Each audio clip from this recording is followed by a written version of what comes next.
आगे स्टार्ट करेंगे। पिछली क्लासों में आप लोगों ने देखा होगा कि त्रिभुज आप लोगों का हम लोग कैसे सिद्ध कर रहे थे। आज उसी में हम लोग प्रश्न को आज अपना आगे बढ़ाते हुए काम को स्टार्ट करेंगे। और आज हम लोगों को क्वेश्चन नंबर 7 से स्टार्ट करना है। अगर आप लोग पीछे के लेक्चर अगर देख के आए होंगे तो आप लोग को मालूम होगा कि पीछे के लेक्चर में हमने प्रश्नावली 6 बी को 1 से लेकर क्वेश्चन नंबर 6 तक हल किया था। आज हम लोग अपने वीडियो लेक्चर को आगे स्टार्ट करेंगे। तो आइए क्वेश्चन नंबर 6 को देखते हैं। क्वेश्चन नंबर 7 आप लोगों का क्वेश्चन नंबर 7 देखिएगा कि क्वेश्चन नंबर 7 में दिया क्या है। मैं किताब से पढ़ रहा हूं कि एक दी गई आकृति में बोला है कि एक आकृति आप लोग को दिया हुआ है। उस आकृति को मैं बना देता हूं पहले यहाँ पे।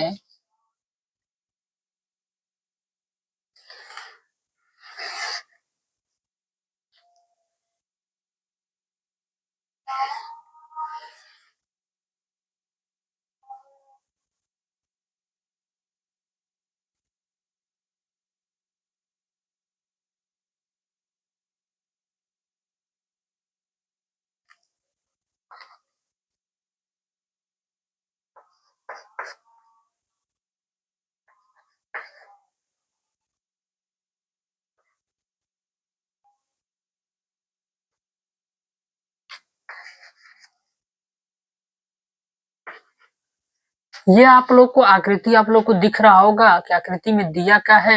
आइए हम लोग पहले लिख लेते हैं दिया क्या है। तो दिया है, जो चीज दिया रहता है उसको पहले लिख लेते हैं। तो दिया क्या है कि DE समांतर है आप लोगों का OQ के, और दिया है कि DF समांतर है आप लोगों का OR के। ये दिया है, हमको सिद्ध करना है,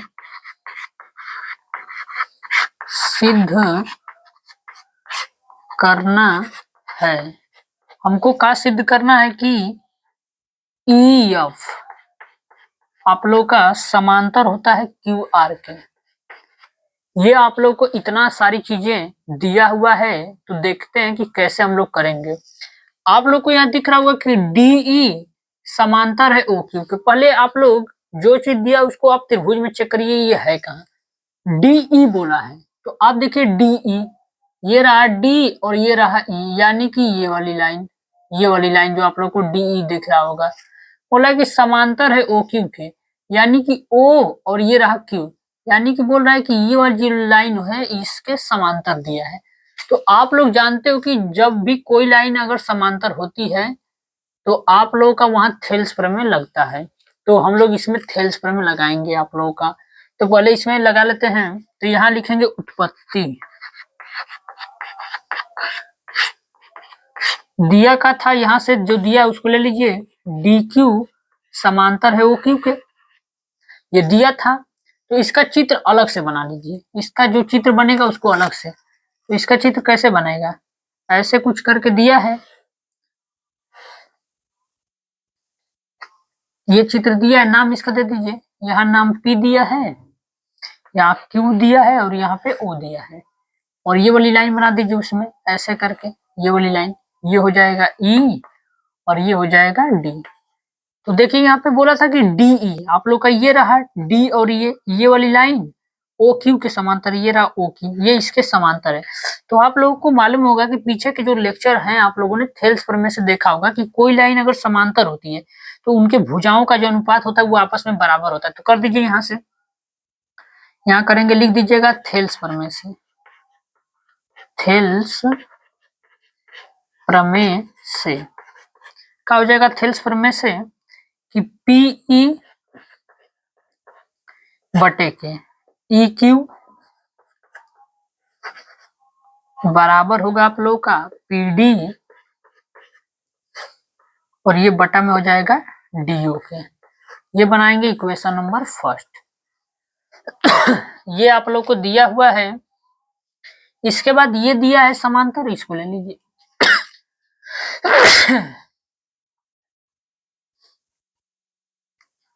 यहाँ से दिया है डी एफ समांतर है ओ आर के, ये दिया हुआ है आप लोगों का। अब इसको चेक करिए कहाँ है, डी एफ ये वाली लाइन, इसके बाद बोला ओ आर, ओ से लेकर आर तक यहाँ दिया है, यानी कि ये वाली लाइन, यानी कि हमको इस त्रिभुज में चलना है। तो चलिए इसमें, तो इसको अलग से बना लीजिए, मैं बना देता हूँ यहाँ पे अलग से। कुछ ऐसा करके आप लोग का त्रिभुज बना हुआ है, इसमें बीच में एक लाइनिंग है बना हुआ ऐसे, इसका नाम है P, यहाँ दिया है D, और यहाँ F दिया है, और यहाँ दिया है O, और यहाँ दिया है R। मैं इसको अलग कर लिया हूँ आप लोगों को समझने के लिए। तो देखिए DE यानी कि ये रहा आप लोगों का DF, यानी कि ये रहा DF समांतर है OR की, इसके समांतर है। तो मालूम होगा आप लोगों को कि इसके भुजाओं का अनुपात आपस में बराबर होगा। तो कर लेते हैं यहाँ से, यानी कि हो जाएगा PD बटे में का उतना हो जाएगा DO बराबर हो गया आप लोगों का PD PF बटा में FR के। यहाँ से ये हो गया, कहाँ से है इक्वेशन नंबर सेकंड, यहाँ लिख लीजिए आप लोग। कोई पूछेगा रीजन तो यहाँ लिख सकते हैं कि ये थेल्स प्रमेय से है, थेल्स प्रमेय से। अब देखिएगा आप लोग इक्वेशन में कि कौन आप लोग का इक्वेशन आप लोग का मिल रहा है। तो यहाँ दिया पीडी बटा में डीओ, तो यहाँ दिख रहा होगा कि पीडी बटा में डीओ। आप लोग इक्वेशन नंबर 1 का मान उठा के इक्वेशन नंबर 2 में रख दीजिए। यहाँ लिखेंगे समीकरण 1 व समीकरण 2 से, समीकरण 1 और 2 से का हमको दिख रहा है कि पीडी बटा में डीओ दिया है, और यहाँ भी पीडी बटा में डीओ। जब याद रखिएगा समीकरण के एक पक्ष का मान और समीकरण के दूसरे पक्ष का मान अगर आपस में बराबर होते हैं तो ये दोनों चीजें आपस में डायरेक्ट बराबर होती हैं। तो लिख दीजिए इसको, यानी कि ये हो जाएगा पीई बटा में हो जाएगा ई क्यू, आप लोग का बराबर होगा पीडी बटा में, पीडी नहीं ये रहेगा पीएफ और बटा में हो जाएगा एफ आर के। अब इसको चेक करिए ये क्या चीज बन रहा है आप लोग का इस त्रिभुज में, पीई, चेक करिए पीई ये वाली लाइन, ई क्यू ये वाली लाइन आप लोग का, पीएफ ये वाली लाइन, और ये है एफ आर, यानी ये रहा एफ आर। तो ये आप लोग देख रहे हैं कि ये भी आप लोग का थेल्स प्रमेय है। तो आप बोलिए सिद्ध क्या करना था आप लोग को, ई एफ, ये रहा ई से लेकर पूरा एफ तक, और ये रहा क्यू आर, ये रहा आप लोग का क्यू आर, यानी कि ये वाली लाइन आप लोग को इसके बराबर में सिद्ध करना था। तो आप लोग देख रहे हैं कि जब भुजाओं का अनुपात बराबर है तो बताइए ये लाइन बराबर होगी, यानी ये लाइन इसके समांतर होगी, तभी आप लोग का होता होगा। क्योंकि आप लोग पढ़ के आए हैं आप लोग कि जब ये दोनों रेखाएं समांतर होती है तो थेल्स प्रमेय में आप लोग का ये भुजाओं का अनुपात बराबर होता है। तो अगर भुजाओं का अनुपात बराबर होगा तो बताइए ये लाइन पैरेलल आप लोग का होगा कि नहीं। तो यहाँ से हम लोग लिख सकते हैं कि थेल्स प्रमेय के विलोम से, थेल्स प्रमेय के विलोम से,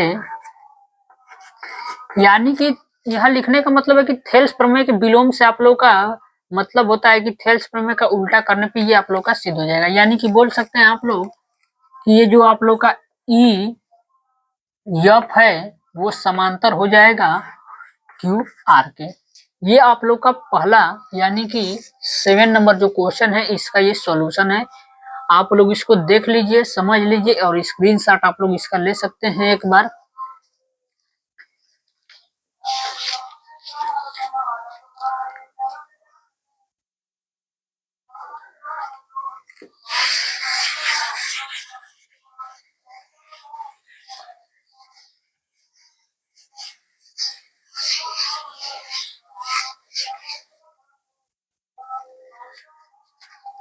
क्वेश्चन नंबर 7 के बाद अब क्वेश्चन नंबर 8 पे आएंगे। सभी लोगों को मालूम होगा कि जिस बुक को हम लोग हल कर रहे हैं उस किताब का नाम है डॉक्टर मनोहरे मैथ्स। उसी का सॉल्यूशन हम लोग कर रहे हैं। आगे क्वेश्चन नंबर 8 को देखेंगे। अब 8 में दिया है किसी समांतर चतुर्भुज, कोई आप लोग का समांतर चतुर्भुज, तो पहले चित्र बनाते हैं समांतर चतुर्भुज का।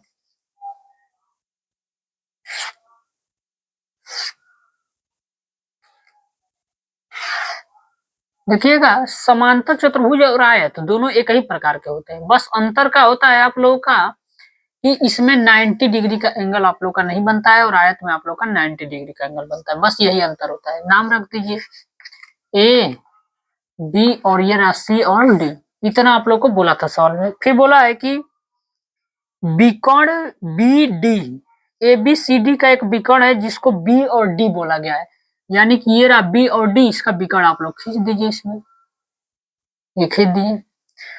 फिर बोला है कि रेखा ए को, रेखा ए से लेकर ई तक कोई एक रेखा ए जो यफ बिंदु पर प्रतिच्छेद करती है, जहां बिंदु ई भुजा बीसी पर स्थित है। एक बिंदु ई है जो बीसी पर स्थित है। मान लेते हैं कि यहाँ जो एक बिंदु होगा, ये आप लोग का बिंदु ई जो है, यानी कि ये बिंदु का नाम है ई, भुजा आप लोग का बी से सी पे स्थित है, यानी ये यहाँ स्थित है। तो अब इसको ए को मिला दीजिए, ये हो जाएगा आप लोग का ए से लेकर ई तक, इसको मिला दिए हम। फिर बोला है कि सिद्ध करना है, का हमको सिद्ध करना है, सिद्ध करना है, का हमको सिद्ध करना है कि डीएफ इंटू ईएफ बराबर होता है आप लोग का F B into F A के। ये हमको सिद्ध करना है। बोला था कि जो ए ई रेखा है आप लोग का ए से लेकर ई तक, वो यफ बिंदु को प्रतिच्छेद करा है। तो आप लोग देख रहे हैं किसको छेदते हुए जा रहा है, इस वाले को ना, इसका नाम बोला है कि यफ रख लीजिएगा, इसका नाम यफ रहेगा। अब इतना तो दिया है, इसको सिद्ध करना है। अब देखिए ये आएगा कहाँ, डी एफ, ये रहा डी एफ, ई एफ, ये है ई एफ, यानी ये लाइन इसके इंटू में होनी चाहिए, और बराबर एफ बी, ये रहा एफ बी और एफ ए के, यानी कि ये रहा एफ ए के, एफ और ये, यानी इसका इसमें गुणा होना चाहिए और इसका इसमें गुणा होना चाहिए। अगर आप लोग बताइए, अगर ये दोनों त्रिभुज को हम लोग पहले अगर समरूप सिद्ध कर दें तो मालूम होता है कि समरूप सिद्ध करने पर भुजाओं का जो अनुपात होता है आपस में बराबर होता है। अगर भुजाओं का अनुपात अगर एक बार बराबर हो गया तो उसका जिसकी हमको जरूरत पड़ेगी उसको लेके तिर्यक क्रॉस मल्टीप्लाई कर देंगे तो आप लोग को वो सिद्ध हो जाएगा। तो पहले इन दोनों त्रिभुज को हम लोग को समरूप सिद्ध करना होगा। तो देखिए उत्पत्ति यहां से स्टार्ट करते हैं।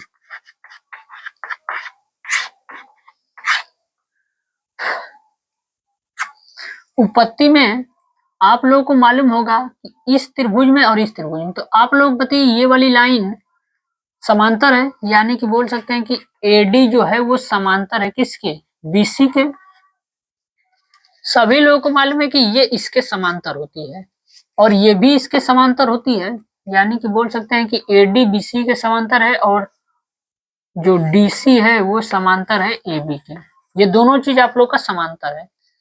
तो आप देख रहे हैं कि ये वाली लाइन और ये वाली लाइन आप लोग का काट रहा है, तो ये वाला एंगल इसके बराबर होगा कि नहीं आप लोगों का, कैसे बराबर होगा, तो शीर्षाभिमुख कोण से। तो इसको एंगल का नाम रख दीजिए कि कोण D F A, D F A बराबर होगा आप लोगों का कोण इस वाले के ई एफ बी के, ई एफ बी के।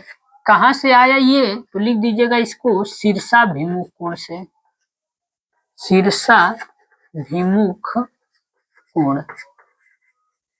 अब ये शीर्षाभिमुख कोण होता क्या है, तो याद रखिएगा जब दो लाइनें आपस में प्रतिच्छेद करती है तो आमने सामने के जो कोण बनते हैं वो आपस में बराबर होते हैं। इसके बाद ये सिद्ध हो गया। अब मालूम है कि ये इसके पैरेलल है, तो बताइए ये तिर्यक रेखा होगा दोनों इसके लिए। अगर ये लाइन आप लोग का समांतर है तो ये आप लोग का तिर्यक रेखा का काम करेगा, ये भी तिर्यक रेखा का काम करेगा। तो आप देख रहे हैं कि तिर्यक रेखा में ये आप लोग का जेड आकृति, जो ये वाला लाइन है आप लोग का, यहाँ का एंगल इसके बराबर होगा। कैसे बराबर होगा? तो एकांतर कोण से आप लोगों ने पढ़ा होगा कि जब समांतर रेखा काटती है तो अगर जेड की आकृति बनती है तो उसमें आप लोग का एकांतर कोण बनता है। तो यहाँ पे बना दीजिए कि कोण सी डी बी, कोण सी डी बी बराबर होगा कोण, इसका नाम डी बी ए के, डी बी ए के कहां से आया ये? तो लिख देंगे एकांतर कोण से, एकांतर कोण। ये हो गया। इसके बाद अगर ये यहाँ एकांतर कोण बना है तो ये वाला एंगल इसके बराबर होगा आप लोग का, तो इसका नाम रख दीजिए कोण डी ए ई, कोण डी ए ई बराबर होगा आप लोगों का कोण इस वाले एंगल के। तो इसका नाम रखना है तो ए ई और बी कर लीजिए, ए ई और बी कहां से आया? तो वही लिख दीजिएगा एकांतर कोण से, वही सेम चीज। अब देखिए यहाँ पे आप लोग का तीन चीज लग रहा होगा, ये भी एंगल है, ये भी एंगल है, ये भी एंगल है। तो बोल सकते हैं कि एंगल एंगल एंगल समरूपता से, समरूपता से। देखिए ये त्रिभुज की कसौटियां होती हैं जो अभी बी प्रश्नावली में नहीं सी प्रश्नावली में दिया है। एक क्वेश्चन यहाँ पे दे दिया है तो आप लोग एक क्वेश्चन को भी समझ लीजिए। इसके बाद जब आगे लेक्चर आएगा तो उसमें हम लोग त्रिभुज की पहले सारी कसौटियों को प्रूव करेंगे, इसके बाद हम लोग क्वेश्चन पे चलेंगे कैसे होता है। तो यहाँ एंगल एंगल समरूपता से, तो ये समरूप हो गया, तो इसको बोल सकते हैं कि जो आप लोग का त्रिभुज होगा वो दोनों आपस में समरूप होंगे। तो समरूप के लिए ले लीजिए किसी का नाम D F A, D F A बराबर होगा आप लोग का त्रिभुज। अब यहाँ ध्यान से देखिएगा, समरूप जब भी आप लोग त्रिभुज को करिएगा, यहाँ देखिए डी किसके बराबर होगा? डी बराबर होगा बी के, यानी कि पहले यहाँ बी से स्टार्ट करेंगे। नहीं तो यहीं पे बच्चे गलती कर देते हैं कि जब डी यहाँ एंगल आप लोग का बराबर है इसके, तो पहले बी वाले का नाम रखिए। इसके बाद यफ है तो ये भी यफ बीच में है तो इसको बीच में कर लीजिए, यफ हो जाएगा। इसके बाद लास्ट में लिखे वो आप लोग ए, तो ए इसमें किसके बराबर था? ई के, तो यहाँ पे लिख देंगे कि ई हो जाएगा। ये समरूप हो गया। तो जब कोई चीजें समरूप हो जाती हैं तो उसमें भुजाओं का अनुपात और उसके संगत कोण बराबर होते हैं। तो हमको तो कोण का मान चाहिए नहीं, हमको भुजाओं से मतलब है, तो भुजाओं को बराबर कर लीजिए। तो यहां से लिख सकते हैं कि डी एफ, पहले इन दोनों को ले लीजिए, यानी कि डी एफ बटे के इसमें के ले लीजिए इन दोनों को, यानी कि डी एफ बराबर होगा, इन दोनों को एक बार ले लिए, अब इन दोनों को लेंगे, इन दोनों को, यानी कि एफ है एफ ए बटा में इन दोनों को लिए हैं तो यहाँ पे इन दोनों को ले लीजिए एफ ई बराबर, एक बार इन दोनों को ले लिए, एक बार इन दोनों को, तो एक बार शुरू का और लास्ट का ले लीजिए, यानी कि डी ए बराबर होगा ये बी ई के, बी ई के। अब देखिए हमको जरूरत किसका है? हमको चाहिए डी एफ, ये रहा डी एफ, ई एफ चाहिए, ये आप लोगों का ई रहा और ये रहा एफ, एफ बी, एफ और बी रहा, इसके बाद एफ है कमान, एफ है, यानी कि इन दोनों को अगर सिर्फ ले लेंगे हम लोग तो हम लोग का जो सिद्ध करने वाला है वो आप लोग का प्रूफ हो जाएगा। तो बस उन्हीं दोनों को ले लीजिए, क्रॉस मल्टीप्लाई कर दीजिए, इसका गुणा इसमें कर दीजिए, यानी कि हो जाएगा डी एफ इंटू, इसको मैं सीधा कर देता हूं जो दिया ई एफ, इसके बाद इन दोनों का गुणा कर दीजिए, बराबर होगा आप लोगों का एफ या एफ ए रहने दीजिए, एफ ए इंटू ये दिया है एफ बी, एफ बी के, तो यहां से बोल सकते हैं कि ये रहा इति सिद्धम। तो यहां से देख लीजिए आप लोग का, ये आप लोगों का क्वेश्चन नंबर 8 आप लोग का हो गया। इसको समझ लीजिए, इसका स्क्रीनशॉट ले लीजिए। क्वेश्चन नंबर अगले पे चलेंगे अब।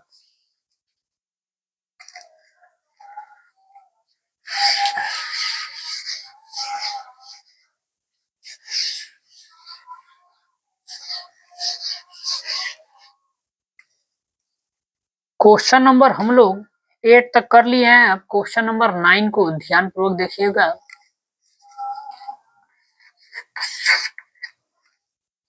क्वेश्चन नंबर 9 में दिया है कि थेल्स प्रमेय का प्रयोग करके सिद्ध कीजिए कि त्रिभुज की एक भुजा के मध्य बिंदु से एक अन्य भुजा के समांतर खींची गई तीसरी भुजा को समद्विभाजित करती है। यानी कि बोला है कि आप लोग का कोई एक त्रिभुज है, तो उसका पहले त्रिभुज बना लेते हैं। त्रिभुज का हम नाम रख लेते हैं ए बी और ये रहा सी। इसके बाद बोला है कि थेल्स प्रमेय का प्रयोग करते हुए बोला है कि एक त्रिभुज की एक भुजा के मध्य है, एक त्रिभुज है उसके भुजा के मध्य में एक बिंदु आप लोग ले लीजिएगा, मध्य एक अन्य भुजा के समांतर, यानी कि एक तीसरी भुजा के समांतर आप लोग एक रेखा, तो अब इसमें एक समांतर रेखा, इसका नाम कर देते हैं डी ए बी सी, तो ये हो जाएगा डी और ई, ये कर देते हैं। बोला है फिर आगे कि समांतर खींची गई रेखा तीसरी रेखा को समद्विभाजित करती है। यानी कि बोला है कि जब आप लोगों का ये जो थेल्स प्रमेय का जब यूज करेंगे, तो बोला है कि जो तीसरी भुजा होती है जब समद्विभाजित, यानी इन दोनों को समान बराबर भागों में क्या करती है, वो बांटती है। एक बार पुनः क्वेश्चन को समझ लीजिएगा फिर से। ये लैंग्वेज जो है आप लोग को लिखने वाला है, थोड़ा सा कठिनाई हो सकती है, तो एक बार पुनः समझते हैं। बोला का है कि थेल्स प्रमेय का प्रयोग करके, यानी कि थेल्स प्रमेय को आप लोग लगा के ही सिद्ध करिएगा। बोला है कि त्रिभुज की एक भुजा, कोई एक त्रिभुज की ले लीजिएगा, उसका एक भुजा मान लीजिए, मान लेता हूं कि कोई सा भी एक भुजा आप लोग का दिया हुआ है, मध्य बिंदु पर एक भुजा ले लिए, उसके मध्य बिंदु पर ये वाला हमने एक बिंदु बना लिया। उसके बोला है कि समांतर एक तीसरी रेखा, तो इसको बताइए रेखा खींचेंगे तभी तो ये तीसरी रेखा समांतर होगी आप लोगों की। फिर बोला है कि खींची गई तीसरी भुजा, जो आप लोग ये तीसरी भुजा जो आप लोग खींचे हो, इसमें वो तीसरी भुजा को समद्विभाजित करती है। यानी कि ये जो लाइन है इसको दो बराबर भागों में समद्विभाजित का मतलब होता है समान दो भागों में बांटना। यानी कि बोला है कि ये दोनों आपस में क्या है, बराबर होते हैं। तो हमको सिद्ध करना है, सिद्ध करना है, हमको सिद्ध करना है कि जो ए ई वो बराबर होता है आप लोगों का ईसी के, यही हमको इसमें सिद्ध करना है। तो देखिए इसमें उत्पत्ति स्टार्ट करते हैं, कैसे हम लोग इसको सिद्ध करेंगे। आप लोग को दिख रहा होगा कि ये इसके समांतर दिया है, यानी कि डीई समांतर दिया है आप लोगों का बीसी के, ये तो समांतर दिया हुआ है क्वेश्चन में। ये समांतर दिया है, तो थेल्स प्रमेय से आप बताएंगे कि दोनों भुजाओं का जो अनुपात होगा आपस में बराबर होगा, यानी कि बोल सकते हैं एडी और बटे में ये हो जाएगा बीडी, आप लोग का बराबर होगा ए ई बटा में ईसी के, ये हो गया आप लोग का। अब देख रहे हैं कि अगर ये बोला है कि सिद्ध करने के लिए कि अगर समांतर रेखा अगर काटती तो ये दोनों भुजाएं आपस में बराबर हो जाए, तो कन्फर्म है कि इस साइड में भी वही काम हुआ होगा, ये भी दोनों आपस में बराबर होती होंगे। तो यहां से लिख सकते हैं कि बिंदु डी से एक रेखा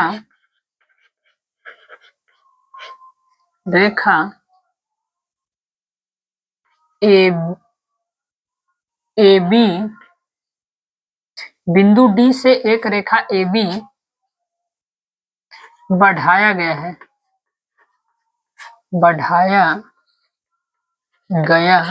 है।